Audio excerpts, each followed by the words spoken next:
This is how I cook toad in whole in 30 minutes. Half and a quarter cup of flour and add 3 beaten large eggs. Add little by little and combine them well.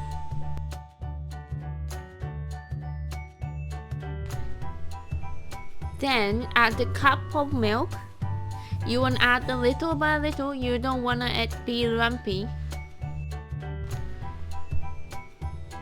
Mix well until it gets smooth.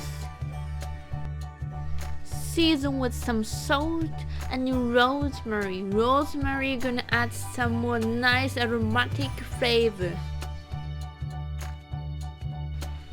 Now grill the sausages in the pan until they get browned. Put melted butter in the bakeware and lay sausages.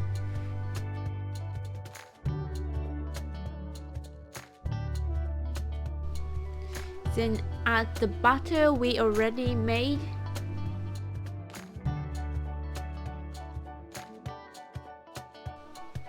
Now we're gonna bake it in the oven for about 25 minutes.